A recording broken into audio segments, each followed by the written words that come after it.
এই রহস্যময় নারী যে গত কয়েক বছরে এন্টারটেইনমেন্ট জগতের সবচেয়ে ডেঞ্জারাস সাংবাদিক, এমন কোনো গসিপ নেই যা সে ধরতে পারেনি। কিন্তু টুইস্টটা হলো আজ পর্যন্ত কেউ জানেই না সে দেখতে কেমন, কারণ সে সব সময় ফোনে ডিল করে, কখনো সামনে আসে না। কিন্তু একদিন সে ভুল করলো, সে টার্গেট করলো বো রুই গ্রুপের সেই অস্পৃশ্য তৃতীয় ছেলেকে। আর সেখান থেকেই শুরু হলো আসল গেম। সে ওয়েটারের ছদ্মবেশ নিল, নাম প্লেটের ভেতরে লুকালে সিক্রেট ক্যামেরা, আর ঢুকে পড়লো পার্টিতে। হঠাৎ সে যা দেখলো তা দেখে তার চোখ তো চকচক করে উঠলো।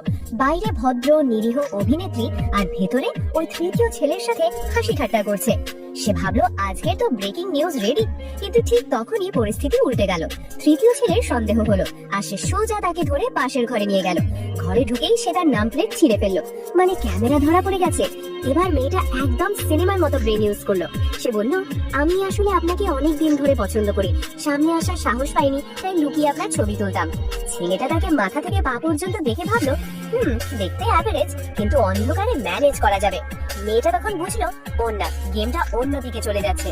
সে বলল, আমি আগে ফ্রেশ হয়ে আসি। আর তারপর সে সোজা বাথরুমের জানালা দিয়ে জাম্প দিল। ছেলেটা কিছু বুঝতেই পারলো না। পরে দরজা ভেঙে দেখে মেয়েটা গায়েব।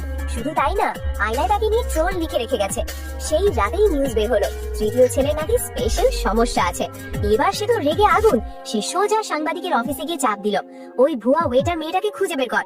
এদিকে আমাদের নায়িকা, সে নিজের জীবনের বড় সমস্যায়। সে তার মায়ের অপারেশনে টাকা জোগাড় করতে পারছে না। ঠিক তখনই এডিটরের মেসেজ। সে বলল, একটা ধনী ছেলের সাথে তার রহস্যময় বাধ্যতার ছবি তুলতে পারলে 20,000 টাকা দিবে। মেয়েটা ভাবলো রিস্ক তো আছেই, কিন্তু টাকাটাও তার খুব দরকার। সে আবার ছদ্মবেশ নিল, এইবার ক্লিনিং স্টাফ। নেকলেসে লুকানো ক্যামেরা দিয়ে ঝটপট ছবি তুলে ফেললো। কাজ শেষ, সে টাকা নিতে গেল। কিন্তু এডিটর বলল, পুরো টাকা না, এখন অর্ধেক টাকা দিব। আরো বলল, আমার বস গাড়িতে আছে, ওনার সাথে কথা বলো। মেয়েটা কিছু না বুঝেই গাড়ির কাছে গেল, আর হঠাৎ চারদিক থেকে লোকজন এসে তাকে ঘিরে ফেললো। তখনই সে বুঝলো, ও না, আবার ফাঁদে পড়ে গেলাম। আর ঠিক তখনই সামনে এসে দাঁড়ালো সেই একই তৃতীয় ছেলে। এবার কি হবে?